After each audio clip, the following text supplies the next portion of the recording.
Am I the Oh, hold gooey on. What's center, happening or am I here? the? Okay. The gooey center.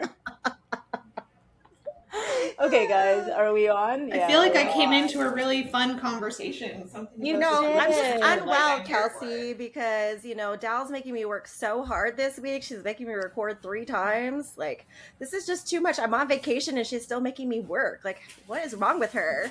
I know. Sorry. Hey, I had to get up early too, okay? I'm like, I have to put my alarm on. So there. How about you? How Oh about my you, God, Kelsey? God forbid an alarm. I know. What Did what you have time to is put it for you guys? Oh, 8 I'm and sorry, 9 say that one more o'clock. time. Oh yeah, it's 8 o'clock. I'm the early It's 9 bird, but o'clock technically there. we're all the same. So although Yes. it's 11 here, I was up and I was at work for 9. So I've seen 2 clients already and Whew. now hopping on here. Okay, I'll shut Wow. up. I'm an underachiever. I Yeah. literally rolled out of bed, looked at the dishes in the sink, and went, we'll deal with it later. I got up, had me my breakfast. My little one's awake. I'm like, fuck. Like, really? 6:55? But we're I here, have so early we're risers good. too, though. Because my kids were Yeah. already awake. Like, my little one just goes out to the living room and just waits. Like, she's propped herself on the couch, like, to watch TV, Yeah. but, like, we're in the perfect position to see the door Yeah. open. So she's always like, Well, mine co-sleep, so it's like the minute I move, it's like, Mama, Mama.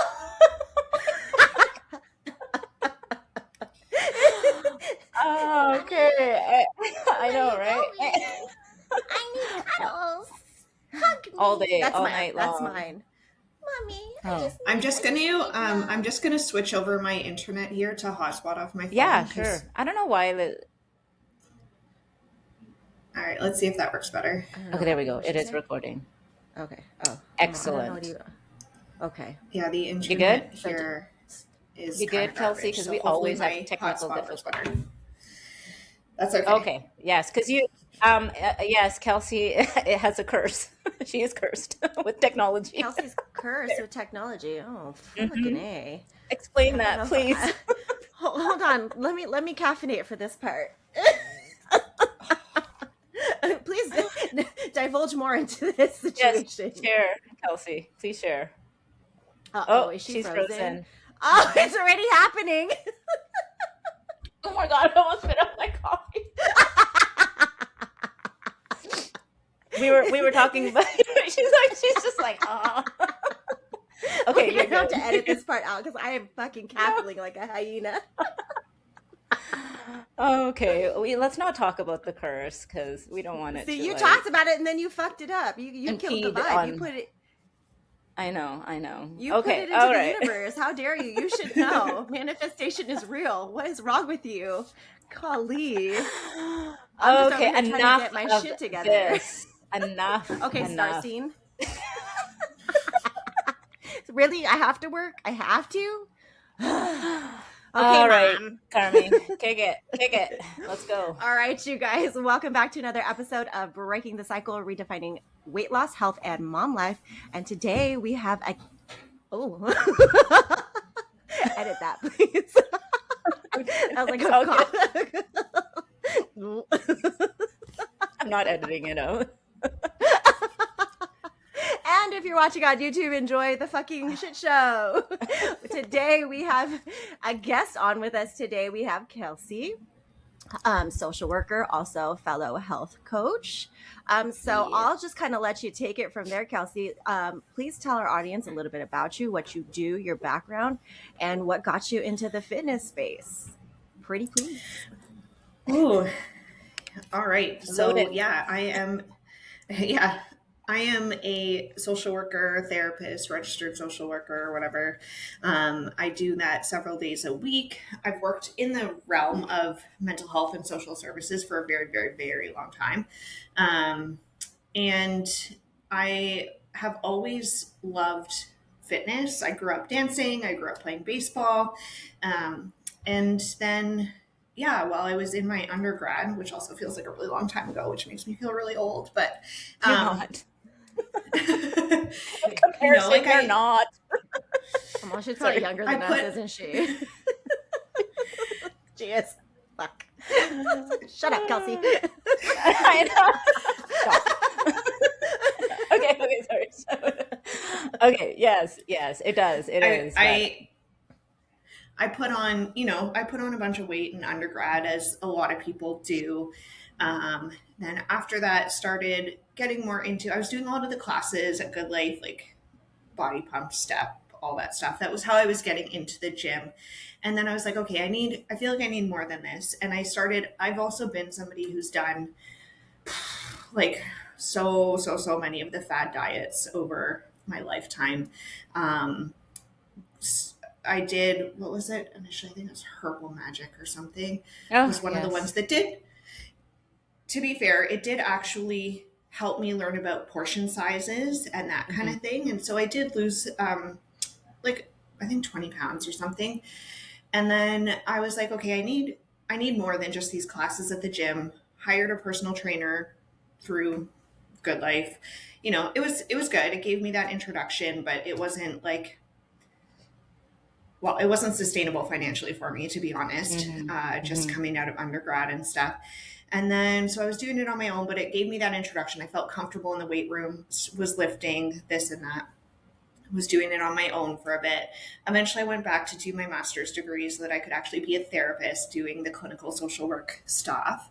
And along the way, I had met Alana. So I'm I'm like one of two coaches in the Jules squad. And so Alana Jules is my boss and my coach and and one of my really good friends. And so over the years I had met her, and we just kind of like stayed in touch through Facebook and Instagram and whatever. And once I came out of my master's, I had reached out to her and I was like, hey, I finished this huge achievement in my life. I was very, very proud of myself for doing that. Like going back to school, I had a full-time job. I have a stepdaughter. I have a husband. I have a family. Like, well, we weren't married then, but I have other responsibilities, but I still went back to school. And when I finished that, I reached out to Alana and I said, can you help me? Like, I need to get this stuff back on track. I need to put focus back on my own health now that I've done this thing that really needed a lot of my time and attention. Yeah. And so I've been working with her ever since. That was 7 years ago. Yeah. Oh, wow. And I've been working with her ever since. So she started with just doing my nutrition initially, my macros. I'm like, I can do my own workouts for now. Couldn't afford like her full coaching at the time. And so that would have been in around May of 2019. In August of 2019, I got married. I dislocated my kneecap at my wedding. You were dropping it down too low? Oh, girl, you dropped it down too fast. Okay, and so here's the irony too, though, is that apparently the song that was playing was "Get Low." I knew it. She was like, "Yeah, bitches, I'm getting low. I'm getting low. It's my wedding night." So my wedding night ended in the hospital. I was carried out of the venue on a stretcher, going to Emerge. Brutal. And it was after that, and kind of going through that, having to rehab, like my left leg super atrophied, having to rehab all of that, learn to bend my leg again because of and strengthen it again. And it was after, yeah. Did you at least get to have cake before being? I missed my cake. She's like, fuck the cake right now. I had to know. Oh shit. Okay, so sorry, Emma. So wait, your knee. So you just dislocated the patella, or you just like what you did? Oh, so then you just had to. Nothing broke, nothing tore, just dislocation. So you just had to be mobilized and just the rehab on that. Yeah. Oh god, that was gnarly. Did you? How long did that take? Yeah. Did the ER do it? Sorry, too many questions. Oh no, she's just saying, like, did the ER take care of that? And then I guess the second question was, like, how long was your rehab?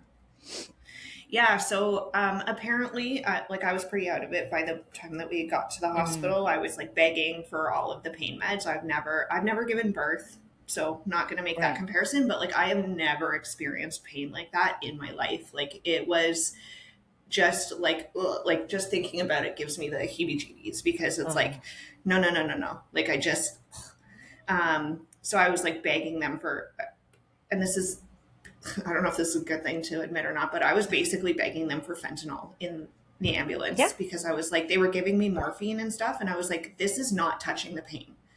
Nothing that you're giving me is touching the pain right now.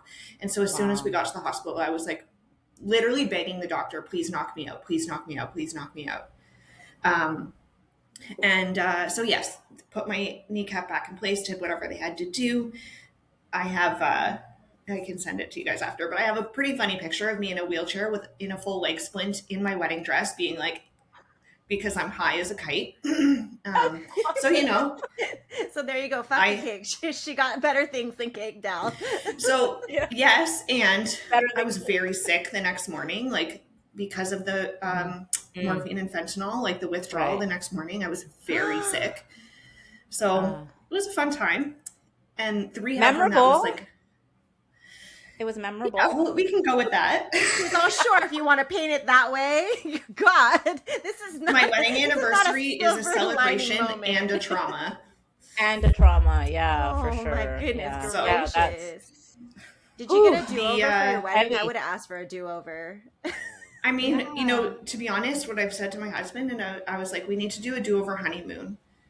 Because my honeymoon is not what I didn't expect to have to ask him to put my socks on our honeymoon. And like put my shoes on for me. And you wouldn't get to be as mobile and free and all of that, right? So Kelsey's husband, if you're listening, and I hope you're listening, she deserves a do-over honeymoon. Okay. Well, we're going away to Punta Cana in a week. So okay, there you go. Okay. All right, there you go. Buy yourselves mommy daddy trip. Yes. Sorry? Buy yourselves mommy daddy trip. First one since our honeymoon. Just us, no work. Oh.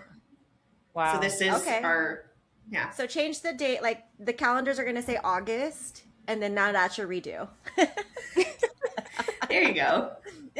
So so once you rehab, then like, or how long did the rehab take? And then it took. I couldn't even tell you the timeline specifically, because my knee's never been 100% since.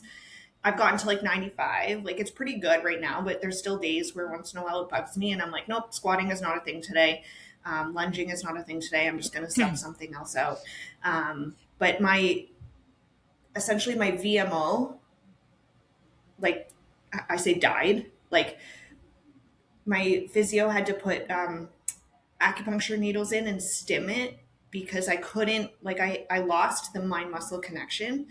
I was actually walking, like, at my gym, there's stairs, not the Stairmaster, but like there's stairs, there's 2 levels. And I would go, I know people who are just listening can't, but I would be like walking and like hiking my leg up to get up the stairs. Oh, and I had the Tin Man walking. Yeah. The what walking? The Tin Man. Oh, the Tin Man. Yes, the Tin Man. Peg leg. Get it together, Dal. I'm telling you, man, lack of sleep. And so my part of my rehab would be me just trying to walk up and down those stairs to like be like, okay, bend your leg, bend your leg, bend your leg, bend your leg, step. Because that was lost. Right. But it was through all of that I was like, I've always had this kind of secret dream in the back of my head of doing a bodybuilding competition that I never really told anybody about, because I was like, oh, I could never do that. So why would I like embarrass myself, whatever. And then after like pushing through that rehab, I was like, I'm going to fucking do it. Fuck yeah. What am I waiting for? Yeah. Yeah, absolutely. Yeah. And so is that how you, is that how you transitioned into like that? Yeah. Yeah. So that would have been leading into 2020, worked with Alana. We started, and this is another whole like story in itself, but we started prepping for a competition. She got me, we started prepping, COVID happened, show was canceled, stopped prepping. So that would have been June 2020. We got out of the prep for a bit. We're like, okay, the next show that I was looking at was, I think, September or October. Started prepping. I dislocated my knee again. Oh. In September of 2020. the day before my birthday. So I'm not allowed to celebrate anything anymore. And yeah, so that We're took gonna have to make that fake show dates off the for table. you. Yes. Yes. I Yes. swear Like to God, if like surgery could fix it and it wouldn't dislocate again, I would do the surgery in a heartbeat. But there's no surgery that can prevent a patella dislocation. Oh, Well, that's brutal. So like generally most dislocated body parts, like just like a shoulder, for example. Because I don't know if you're aware, I'm also an X-ray tech, and so one of the big things that orthopedists tell people once they dislocate, especially like a shoulder, is they have to be very mindful and careful of how they move and do things because the probability of re-dislocating it is very high because now you've already made that joint space very compromised. So yes. are you aware of like certain movements that can possibly trigger that dislocation, or do you just have to kind of feel it out on a day-to-day basis? Yeah, I mean anything that like requires me to plant my foot and shift puts my kneecap at risk of slipping. So Mm. I would love to do some like kickboxing, for example. Mm. Not a good idea. Could I do it? Yeah. Sure. I still dance. I kind of look at it like if I'm going to do any risky activity, like any type of martial arts would be a risky activity. If I'm going to pick a risky activity, it's going to be dance, period, full stop. So that's where I kind of focus any potential risk. But luckily, the gym is pretty good because it's all linear movements. It's nothing that you're Right. planting your foot and then twisting. But that's also why I'm not going to be somebody who's going to be like a CrossFitter or high rocks or like that kind of stuff because those are higher likely of injury. Yeah. Right. Right. So, Yeah. so did you ever end up competing then? Yeah. So that was 2 shows that I started prepping for. Mm-hmm. Come to January 2021, I started prepping for a June show. COVID canceled that one again. And at that point, Alana and I were like, okay, I've been in and out, and prep is really, really hard on your body. Yeah. So we are like, okay, I've been in and out of this for a year now. So we're like, we're not even going to try for a fall show. We'll plan for spring 2022, which is the first time that I actually got on stage. That was the 4th time I had started prep, the first time that I was able to get on stage. So Nice. So, okay, so we wanted to actually kind of delve into a little bit of this bodybuilding world because, okay, so there's a few things. So, for example, there's many people out there like just, consuming media, and then you have some coaches, influencers, whatever you want to call them, but, looking like, your bodybuilder physique, like super toned, ripped, whatever. And um, basically saying, hey, if you want this, do this, and so now people are looking at that and comparing and like, oh, well, look at them. Look at what they're doing. How can they do it? Why can't I do it? But do they really know what it entails? And, I know more recently we've been hearing a lot more like the negatives and the cons within the bodybuilding industry. So, what does prep look like for you? What have you experienced? What are the negatives, downsides that you see within, that realm, kind of within bodybuilding? And yeah, just, like let's just talk about a bunch of these things if you don't mind sharing your experience. yeah, absolutely. So the first thing that I want to say is that everybody's prep journey is vastly different. So, and even mine, I've done 4 shows now. Each prep has been wildly different. The first show that I did was a really tough prep. The second one that I did was a breeze in comparison. Still very hard, but like comparing to the first one, the third one was really rough. I dropped like 35 pounds in 22 weeks and had to grind for it. Um, and then the fourth one was easier than the third. But So all it goes restrictive. up in, But all oh, very, would you say absolutely. all very restrictive? Like, let's just make that Oh, yeah. clear. Like, it is, when you Yeah. say not easy, and yes, some easier than others, they're all very restrictive in the sense that, like, we're talking like low calories, yes, you're looking at Yeah. nutrients and what you're eating, but yeah, if you don't mind, So, just, so for me, and again, this is why I preface it with, because some people, like, I'm going to give you an example of where my calories okay. get to, my macros, and where my cardio gets to. But I also want to be super clear that I also have clients and friends who theirs doesn't get nearly as like depleted as mine. It's very person dependent. So I just want to be really, really clear with that. For me, my body likes to hold on to weight a certain way and it fights dropping it. I get to a point in prep where I'm consuming around 1,000 calories a day. Okay. I'm lifting. I can't lift 5 days a week. My body's like, no. So we drop to 4, and I'm doing. It gets to 6 days a week of burning 650 calories on the Stairmaster. How So I long just is want that? like to put that in. That's Like, how 90 long plus would be minutes okay per day? a day. Whew. And Yeah. so to math that out, I'm eating 1,000 calories. I'm burning 650 in cardio. I'm still lifting. I still work. I still need to have an income. And so running on fumes is like an overstatement. Like there is nothing, I have nothing left. Wow. That How is not sweet. healthy. You're like purely Oh, gritting it out during your prep. Like, Because yeah. I mean, yes. I've been very Now, vocal about it. Like, I want a physique, but like, I've never ever desired to hit a stage because, like, I love it for people like you who want it. Cool. As long as it's not me, I'm good. Because yeah. because I also have to take pretty extreme cuts because for whatever reason, I mean, I drop, I know we tell our clients about 20%, but I like to take a pretty aggressive cut, but I'm like sub like 450 whenever I do hit a cut because my body does also like to hold. So like I can't even imagine. I'm starting a cut on Monday and I'm looking at my sub calories and I'm like, so I can't even imagine like but also though it's a testament to your mental capacity to, Yeah. but like because you have that external motivator knowing like you're doing it for a show. So Yeah. you're able to kind of compartmentalize like, okay, this is just for a short period of time. But like some people are Yes. doing this like for fun. Like they're going sub 1,000 calories just cause.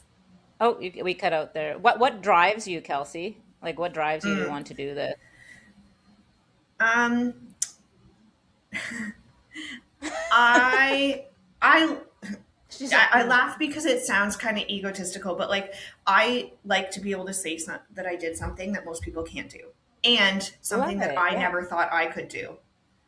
Yes. So that's kind of the mental That's piece. not Is that like egotistical. I No, want to be that's like like I proving to yourself I that did the thing. yes, yes. Well, like Carmie just said, like it speaks to your kind of mental capacity and like your ability to be, very determined and very resilient and strong in that sense, and to keep that up for like 20 plus weeks. Like shit, that's yeah. How long do your And preps that usually speaks last, to Kelsey? Yeah, we usually do 20 to I do 20 to 22 weeks. Um, Again, it can range a lot from person to person. And just to also clarify that I'm not at that level of deficit the whole 20 weeks. Like that would okay, be crazy. But right. it gets to that point Would you say where usually like I'm when you're about like 4, 6, 8 weeks out is when it starts really getting gritty? it depends on the prep. So the Okay. third one that I did that was really rough, I was in a deep deficit by 10, 12 weeks out. Like grinding, pushing. The last one that I did, so leading into the show that I did last June, that was probably closer to like 6 weeks out that it got tougher. So, Wow. because I was in a better spot, like it's so dependent on so many things. And the other thing that I just wanted to really make sure that I clarify is that like in no way am I saying that being in that level of deficit is healthy. It is absolutely Right. not. It is Yes. not good for your body. It is very hard on your body. I lose my period, so it fucks up my hormones, and it is not a place to stay. The second I get off stage, we're dropping my cardio, we're refeeding me, my food is coming up, we're getting out of that hole. Like the second I get off stage, it is not healthy to stay there, period. You have the proper guidance, and that's the difference. Some people don't, right? And it depends on your coach and who you hire. And some coaches, this is just I've heard, Yes.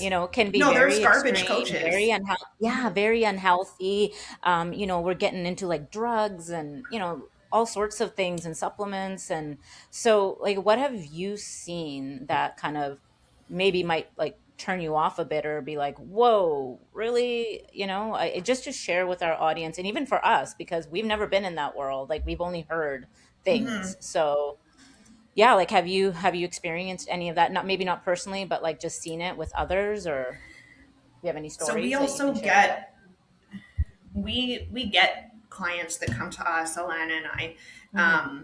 that are like looking for a prep coach, and they'll be like, yeah, I talked to this other coach, interviewing other people. And I think, in my opinion, if a coach up front is saying, okay, if you're going to work with me, you need to run XYZ drugs Mm. before even actually getting to know you, I would say Yeah. no, done. Red flag. Okay. Like, yeah.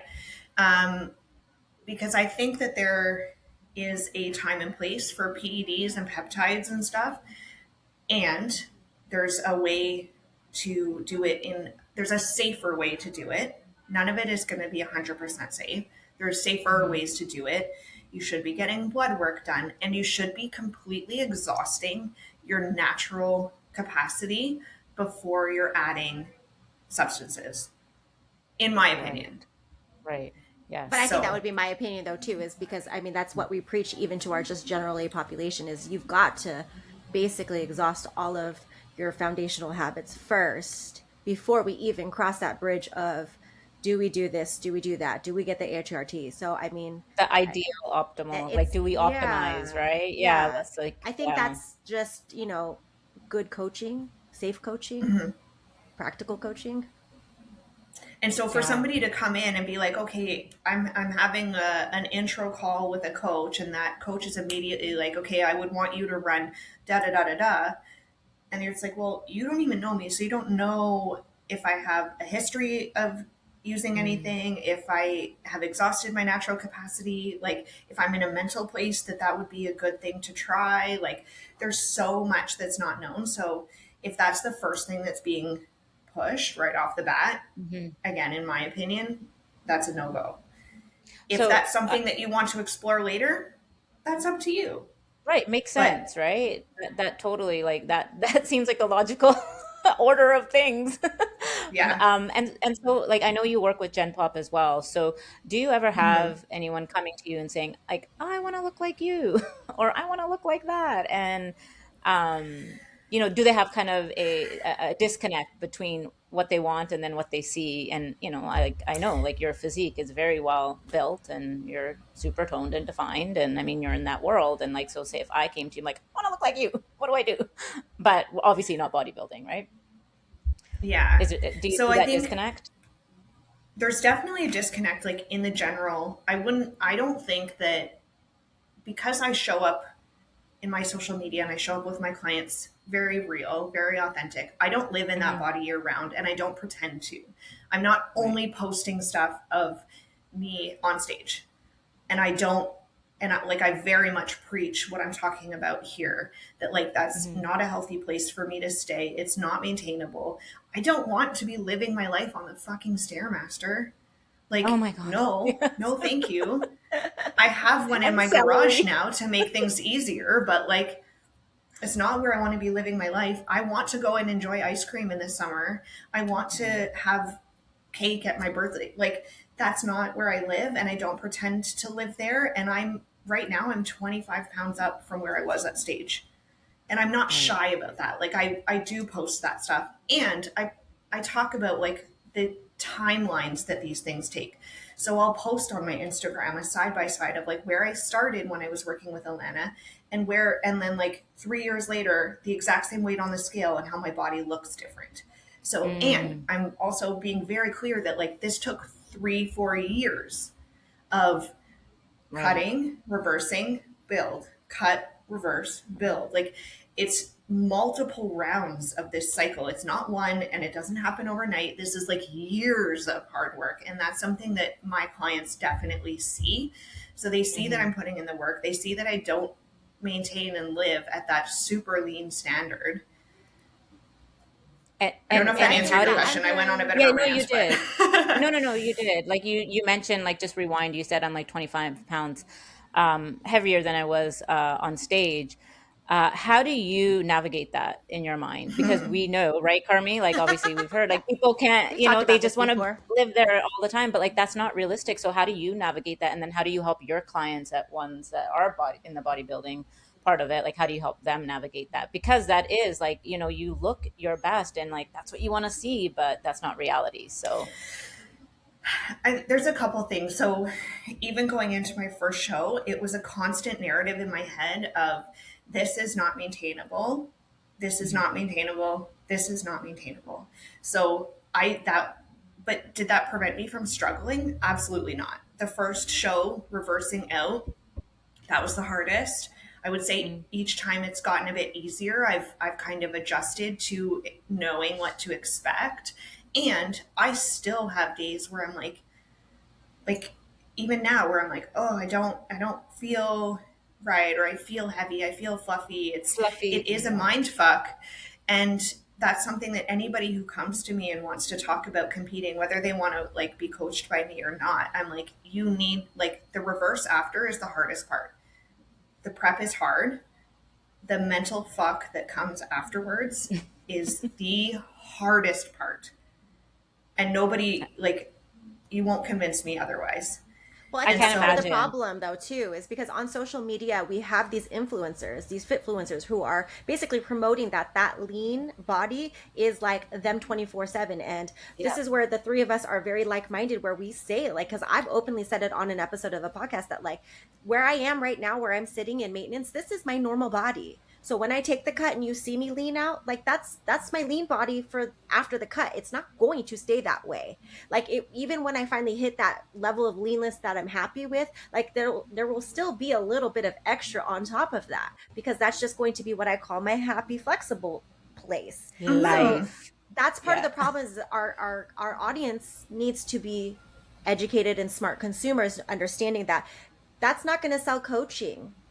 So these people want you to think that you can be this lean all year round, where we're like, no, that ain't it. That's not the lifestyle you're looking for. You want flexibility. You want to feel good in your Yeah. body. You want to feel empowered. Like, but at the end of the day, you still want to have the fucking ice cream. Exactly. And With the cherry I on love top. ice cream. So my creamy is like my savior. Yeah. I have ice Yes, cream yes. every day, but I just Yeah. make it fit my macros. There you go. Yeah, that's what Carmi does. I mean, I try, but like I'm gonna try it with actually just like the high protein chocolate milk, because I can't do I can't do protein powders, whether they're in food or in a shake. Like they just don't sit well with me. So I'm gonna try that, because yes, ice cream for life. I actually saw somebody do cottage cheese in their creamy.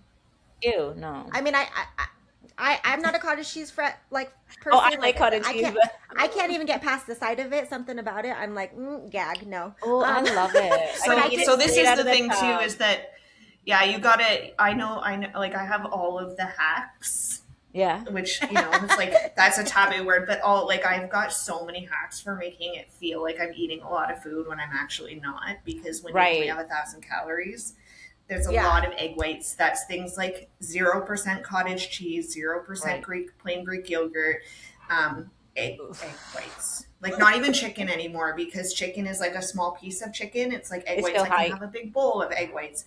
I eat a lot of cauliflower, like roasted cauliflower, to give things volume. Like Yeah. I've got Do you ever all feel of like, all of like eating, not like, I know we talk about repeat meals, we eat repeat meals, but that's kind of like next level. Like that's kind of like, and no offense, like sounds like, ooh, I'm bro. I'm the person that eats the same. Like even now, when I'm tracking my macros, the number of times that I can just hit copy previous day, Yeah. copy, because I'm Yeah, I like, That's can, me, that too. I'm eating yeah, same basically the here. same thing. It varies a little. Like, this morning I may or may not have hit snooze several times and didn't have time to make my breakfast. So I grabbed like my spinach egg white wrap at Starbucks on my way to work. Right. But that's what I had yesterday. Like, so it's that, or at home, it's like 200 grams of egg whites with a Laughing Cow cheese on a couple rice cakes. Like that's my normal breakfast every day, whether I'm Right. in prep. It goes to maybe, instead of 2 or 3 rice cakes, it's like 1, or maybe at some point I have to lose them altogether. But I eat a lot of the same things. Right. It's just, Yeah, we talk about except that. for Oh, asparagus. Asparagus is like the thing that happens in prep and that I don't eat much of outside of prep. Not that I don't like it. It's just there's so much of it at the end of prep that I'm like, that's the one that I'm like, Yeah. That's your "Can't eat volume for a while." food to bulk it up. That's your Oh, that's funny. That's funny. Okay, so just transitioning into like kind of what you do, with social working and stuff, and we've talked about this. Do Mhm. you do a lot of nervous system regulation? How do you bring that into that part of your world into coaching and in your practice? Yeah, so I love when I get the opportunity to really integrate that stuff. And the reality is that I think if your coaching style is just here's your macros, here's your workout, Mm. good luck, you're probably not going to keep clients, right? Yep. Why are you laughing? Preach, No, preach, because it's so we're like, 'cause true. we say the same thing. We are very high and very loud about like the whole nervous system regulation, working at your shit, Emotional. figuring out your inner healing And that it journey. can't just be about numbers. I mean, it Yeah. is, but it's Yeah. not, right? I Yeah, mean, you so we're can with because we've you. both done it. We've both gotten physiques based off of just numbers, but then when you're sitting there like an empty shell, wondering what's still missing. Oh, it's all my Mhm. bullshit. It's all still We're sitting there. we're yeah, we're smiling because we love it. Like we love that you're Yeah. another fellow coach colleague that is, actually practicing this and bringing it into their, coaching practice. So yeah, sorry, keep going. Yeah. So I will do a lot of work on like emotional eating, for example. I will book calls with some of my clients that we're going to spend an hour just talking Hmm. about what are their emotional eating triggers. And sometimes that means we're getting into like, okay, how did you use food as comfort when you were growing up because of Mm, XYZ? Or maybe you were a really low income family and you didn't know when you were going to get your next meal, so there is like right. a really ingrained food scarcity part of you. Yes. And I do get into Tao. I see sort of like that. I really like parts work, and I do talk about inner child stuff, and Yeah. um, but people also have to be open to it. And there's clients that continue to struggle, and I'll like pose certain questions to them, and I'll try to engage in some of these conversations because I have an idea where some of these struggles are coming from, but also if they're not ready or not willing to engage, then I can't make them either. So So let me that's Right. ask you a question, Kelsey. mhm. When you talk about emotional eating with your clients, are they coming to you already knowing that they have emotional eating issues, or is that something that you guys unpack together where you're like, like how does that work for you? Because people do like to attach themselves to labels, and I'm not trying to invalidate or negate people having actual issues, but how does somebody differentiate, or how do you help a client differentiate between, no sis, you're just bored and you're hungry because you're not eating enough like nutrient dense food, versus no, you there really is something there. I mean, it could come from multiple directions. So if part of it is like they're saying they're feeling hungry, and I'm looking at their macros, like that's plenty, like that should be plenty of food, then I can look through and be like, oh, but okay, you're not wasting your macros, but like, okay, you logged like Okay, like, 4 um, Sorry. Halloween chocolate bars. Like maybe that's just not the best way to be using your macros. So can we look at it from that standpoint? Or does having that conversation when they're saying like, oh, I'm still hungry, like where is that coming from? Or if they're like, okay, week after week in their check-in, it's like, oh yeah, and then I got like really off track on this night, or like work was super stressful, so I went out with friends and just drank and ate my feelings. It's like, okay, well, let's talk about that a little bit. And like, Right. how was that helpful for you? And because again, if you're familiar with some of the parts work stuff, it's like this emotional eating part of you is showing up because it's trying to protect you from something. It's trying to help you Exactly. survive something. And that might be a really outdated coping Version of mechanism. Often yeah, it yeah, is. yeah, And so, how yeah. can we identify it, thank that emotional eating part for all that it's done to help us survive up until this point, and let it know that we're not that 7-year-old who didn't have access to food or only knew how to comfort themselves with food because parents weren't present. Hmm. So let's update that part, let's grow that part up and let them know that we have other coping strategies now, and like and then we can talk about tactics too, just like practical Yeah. side of things on how to, okay, you're feeling emotional, you're feeling sad, whatever, you're like, okay, my default is to go get a glass of wine and a bag of chips. Let's pause for a minute, think about it. Am I actually hungry right now, or am I bored or feeling something? Like, I have like a list of questions that I'll send to them to be like, copy and paste this into the notes section of your Hmm. phone and pull it up when you're having that moment. Set a timer for 10 minutes. Do you still Yeah. have that same level of urge 10 minutes later? If yes, I, okay, maybe there's a point to have some chips. If no, that tells you where that was coming from anyways. yeah, and what I like about what you said, and I think the key difference here is, when we talk about coaching, there's so many different things I want to riff on, but like, taking the time out to actually talk with your clients and understand where they're coming from. Like, you talk about the 10-minute pause, and that's widely used, and you'll see it on other messaging where like, just pause for 10 minutes and check in, see if you're hungry. If you're not, go ahead. But that's not enough. That's a surface level solution, 10-minute pause. Yes. It can be that 10-minute pause has to come with, going a little bit deeper and like you're saying, like figuring out like where is that coming from, because that 10-minute pause isn't going to resolve itself just by taking a 10-minute pause, No, right? that And requires so self-awareness, and to actually so have the self-awareness to take the 10-minute pause before you're like full exactly. send marching to the kitchen. And that's what I wanted to come back to is like all of this, these clients might not even be self-aware of the fact that like this is going Mhm. on and this is why it's happening. And so, you're talking about this and like being able to provide that space and time for you to speak with your clients and actually like have them divulge that and feel comfortable enough, that is where the work is, right? Like that's Mhm. where you make, I feel, and I know Carmi, and I'm sure you do, Kelsey, so I'm going to speak for all of us. That's where I feel like the transformation really truly starts to take place, right? Yeah. Yeah. Not just going back to what you said, full circle. It's not just numbers. It's not just No, macros. Yeah. it's not. It's actually acknowledging Yeah. yourself and knowing yourself, because I'll speak for myself in my journey. It all came full circle when I was like, oh, there you are. That's your Yeah. triggers. That's what's holding you back. That's the bullshit you need to Mhm. unpack. Get to work. Right, right. And also moving away from, Kelsey, would you say too, like, we use self-sabotage a lot and like, oh, and that kind of it to me, when I hear that, like that signifies like, oh, you're at fault, right? Like you're at fault, you're doing this to yourself, and that can lead into like more negative self-talk, more like you're the problem, this, and that's not to take like the autonomy away from the individual and personal responsibility and accountability that we eventually have, but it's really nice to hear and comforting to hear that, hey, like, no, this exists on a deeper physiological level. Like we're talking about the nervous system, right? Like your body's Mhm. identifying a threat, and before you already react, this has already happened. So yeah, like I love this work. So it's so nice to hear and to talk to other coaches that are actually doing it and implementing it and bringing it into their practice. So yeah. Well, Now, and I have a I view. question. Sorry, can I just Yeah. say one quick thing? No, Yeah, go go ahead, ahead, Kelsey. Kelsey. I Yeah. Go ahead. Yes. I view self sabotage as another part too.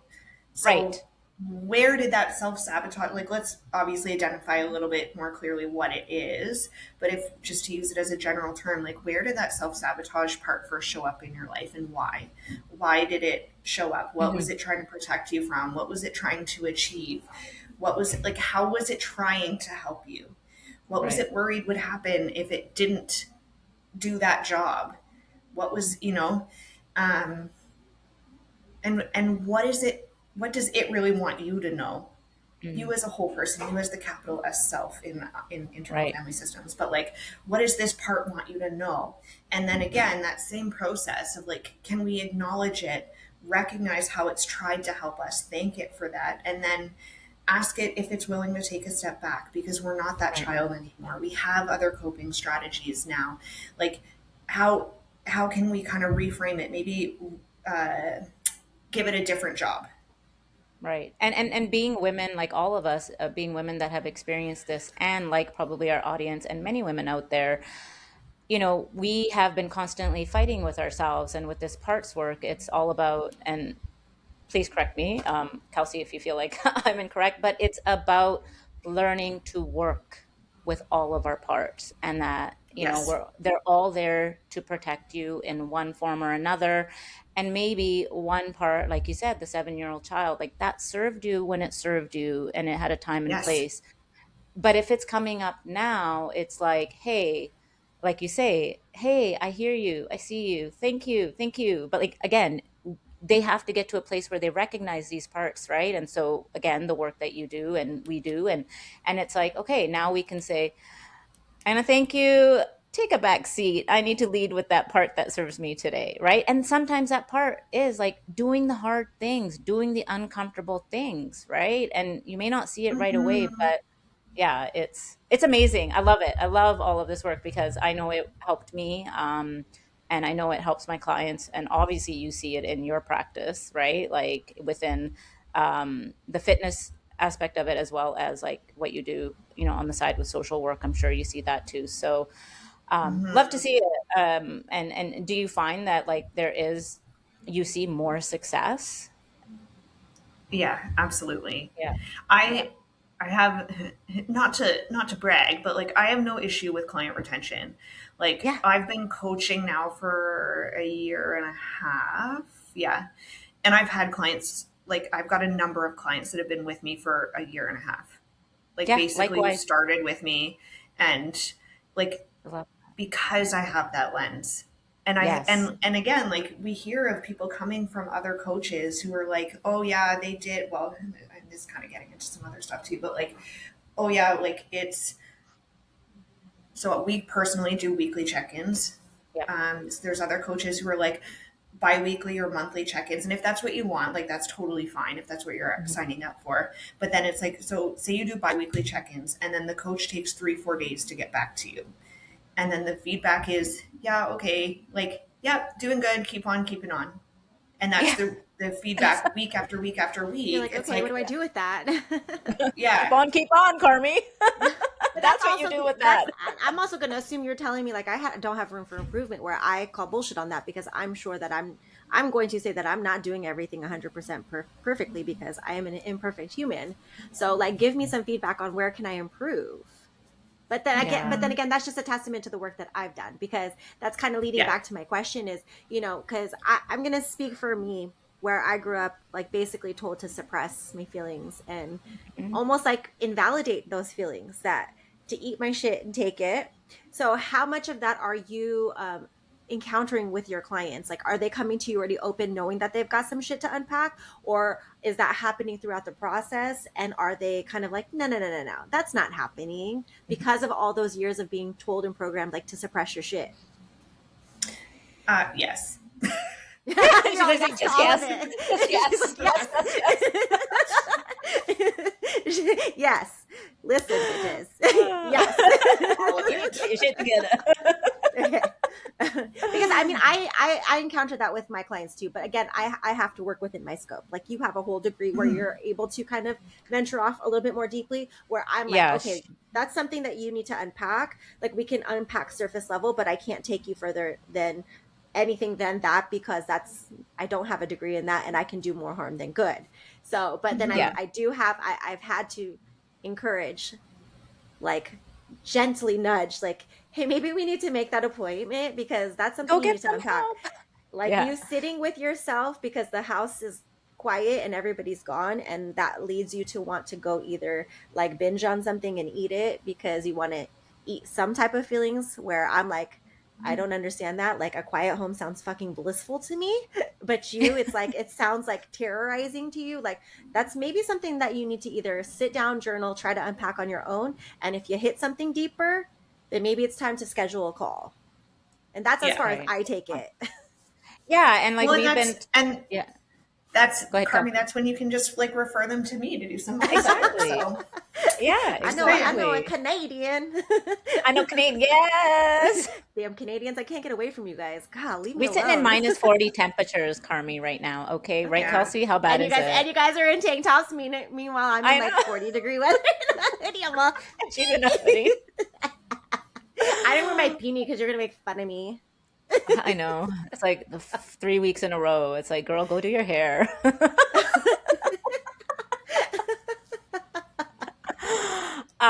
But yeah, no, I love that. I love that. And this is, just such a big part of the work. And I think it's what's missing from, not think, I know.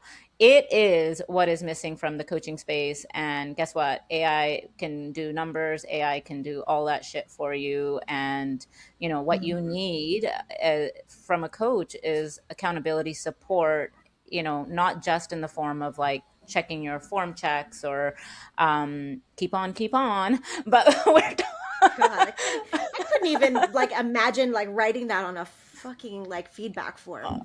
imagine Golly. it was I'm like in their chronometers every like other day. Like, what happened here? Like, oh, like, hey, where's your yeah. logs?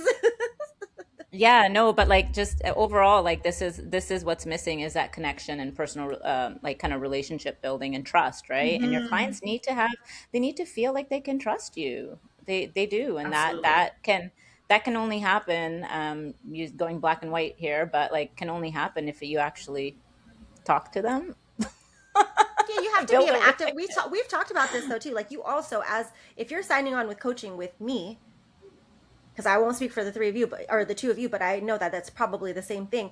Like, you have to be an active participant. Like, if you expect us to move forward, move that needle forward, like, it can't just be me. I need you Yeah. to. I've got deliverables that you require from me, and vice versa. I Right. mean, it's the same So shit I so tell my kids. I know, right? So Kelsey, like for you, so like what would you want to kind of tell our audience of like how you, I mean, you've already described kind of how your practice works, but like, I don't know, just share a little bit more about your coaching, and whatever you want to put out there. And yeah. Yes, I mean, I think definitely the onboarding call is very similar. Yeah. We're very clear about the expectations, what you're going to get when you sign up to work with us. Um, you get like there is a sense of community. We have a big group of women who we use the Elite Trainer app. So we did have a Facebook group, but not everybody has Facebook. So where we have like chats and we do challenges and we do um, lifting workshops and like all kinds of stuff to really try to foster and create community. That's really really important to us. We track macros. That's Yeah. non-negotiable. Like if you Okay. are going to work with us, you have to be willing to track your food. If you're not tracking your food, I'm missing probably the biggest component of what's going to influence your progress. Yes, is tracking macros. It's a huge learning curve up front. And again, I'm going to be upfront with you around a bunch of things, and so I'm going to be really direct and I'm going to be honest with you, and I'm going to support you. So if you've never tracked macros before, expect to feel overwhelmed. Period. And Mm-hmm. that's what I'm here for. Message me 5 times through the day. How do I do this? How do I do that? Mm-hmm. I'm struggling to measure. Like, that's what I'm here for. It is a big learning curve up front, It's but a once high you get skill it, level, right? Like it's very, you got to, it's not for your amateur for sure, but it does take time and to. once you get it, though, it's like, Mm-hmm. Mm, it's so simple once you right. get it. Um, I'm, so again, I'm just about being like really upfront and realistic and honest. Is like, I'm going to support you on your goals and Yeah. I'm going to be realistic about the timeline. So if Mm, you come to me and you're like, I want to compete in 3 months, and I look and I'm like, you can compete, you can get on stage with whatever body you have. mhm. If you pay your entrance fee, this the CPA, the Canadian Physique Alliance, the NPC, like whatever, they'll take your money. They don't give a fuck. They'll Right. take your But money to get on stage. If you so please be my guest, go ahead. If you want to be competitive, here's what I see as the timeline, right? right. So I'm not going to shit on your goals, but I'm going to give you a realistic timeline around that. And that's regardless of stage. If somebody comes to me and they're like, I want to lose 50 pounds in the next 2 months, I'm going to be like, that's a great, like, obviously if it's somebody who's already underweight, that's a whole other story. But like if you're actually overweight, actually have 50 pounds to lose, great. That's a great goal. And if we're going to make it sustainable, if we're going to make it in a way that doesn't feel like complete death to you, it's actually going to take this many months. You know, that's how I see it looking. So I'm going to be, Right. I'm going to support your goals, and I'm going to be realistic about the timeline. And that's something that might lose me clients, because there are other coaches who will just be like, yeah, I'll take your money and make you all the promises. And then when I don't deliver, you're disappointed and you'll fall back into your previous habits and you'll feel like a failure and this and that. And Right. eventually, hopefully, those people do find their way to coaches like us who are going to be Yeah. honest and realistic. Yeah. Because those ladder coaches are the reason why people have a hard time trusting coaches. Because Right. us three here sit here and we give you honesty. Again, we'll support you on your goals, but we also need to be honest with you. Whereas other coaches, the latter type of coach, they just want your money. They want to get you the results, because Dal and I have said before, we can get you the results. We can do the rapid fat loss, but we don't want to take you through that because it's not sustainable. It's not realistic, because most of you that come to me are like me, moms like me. And I know that you don't want to sit in that fucking suck, because I don't want to sit in that fucking suck. So, like, do you want to lose X amount of pounds? Cool, but it ain't gonna happen in 3 months, sis. Let's do this work. Let's map out a year together. Let's see what a year looks like together.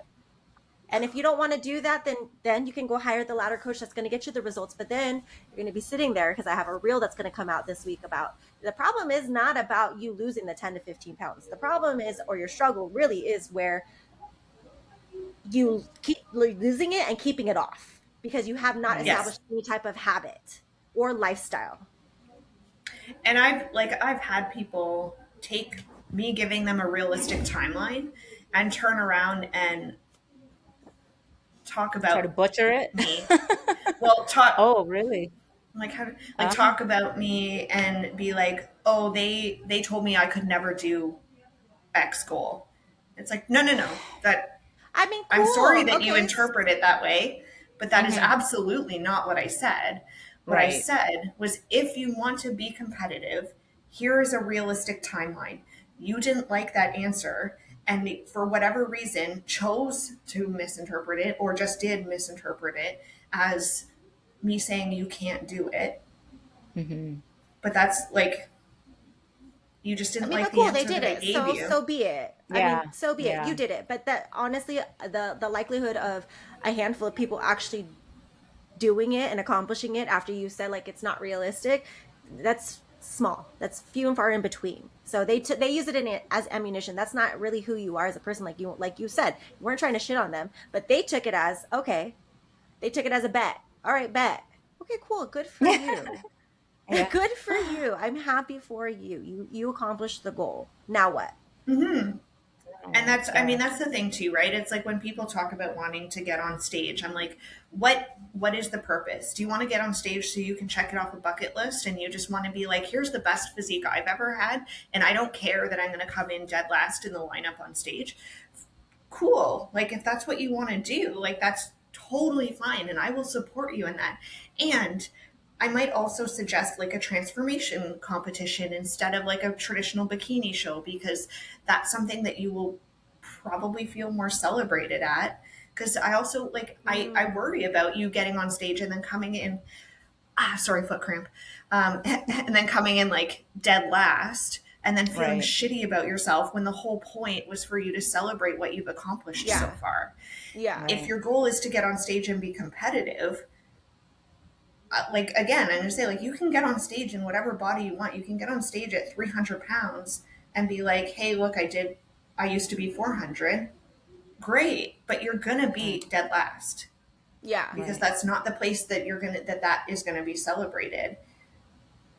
Right. So you're very realistic, and, you're helping guide them in a manner that makes sense and is realistic, doable, all of that. And if it doesn't fit, then you're not the coach for them, right? Like, period, right? If they don't want to follow that kind of timeline, your guidance, etc. Well, and realistically, like those types of people as well, like, if we're being super realistic, in the end, as a coach, we're probably dodging a bullet in terms of like, that's probably going to be a client who's going to be like constant, like blaming the coach for not getting the results when they're not putting in the work. They're going to be the ones that are fucking around, skipping check-ins, not do like, so probably.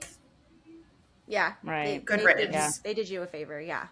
I actually spoke out like a goal. Like I actually put a goal there with my husband, and I'll share it with you guys. I haven't even shared it with Ram yet because, you know, he's my coach. He's your coach too. So I told my husband, because I don't know if you know, Kelsey, I have to get like a prophylactic double mastectomy here within the next couple of years because I'm a Palp B positive carrier. And so I actually told my husband, because again, he's really like, babe, are you sure you don't want to be on the stage? I'm like, enough with that talk. I don't want to do it. I said, but what I will tell you is I actually wouldn't mind getting as cut up as possible. Again, not super specific, just seeing how far I could take my body, and actually doing like a racy, like couples photo shoot with him. That'd be awesome. So like I told him, I said that might be our goal. Like it's not for anybody else other than ourselves, and also to honor like my God-given body before it changes. I said, but I would love to do that. Well, you don't look it. Just you, though. Just you. I'll put a little happy Not face Charles. over like certain parts. Not Sir Charles. But yeah, I told him that. I said, actually, that would be kind of cool. Like I spoke it out into existence. So I said, let's take like this next year or two and see like how far we can take it, how far we can like change our physiques to our liking, and then like let's do that. And he was like, yeah, I love that. Yeah, because I know Kelsey. Those? He was like with me, and I said yes. I was like, they're so sexy. I'm like, let's do it. That's awesome. Yeah, so your goals can be like you said, the transformation one can be anything, right? I mean, I think that's amazing. I may or may not have already tried to convince Dal to look at one of the transformation ones. Not yet, girl. Not yet. Maybe in a few years. I mean, if she does it, I'll be there with fucking bells on with my sign. I know, right? Okay, so but here's the thing. There's one that's held in Burlington, so I'm also like, and that's where I live. So I'm like a little biased because I'm like, okay, so it runs in August, so like maybe August, she's already doing the math for you. I know. And you know what though? Like, had you not put it on my radar, I would never have even thought of it as an option, because to me, bodybuilding was bodybuilding, right? Like all the different categories, never this transformation category. So now that it's a new on category? my radar. It's just certain shows that do it. It's not with like all of the bodybuilding. Well, I want to be in shows, the big show. Okay, I'm just kidding. But this is just it, is that there's lots of people who do these who have had bariatric surgery, lost 300 pounds. Like so they're getting on stage, and they're not like, some of them do still come in at like a bikini, like a typical like bikini girl body, but most of them don't. There's loose skin. But it's the purpose of these ones is to celebrate how hard you worked to get to where you are now. The transformation part of it.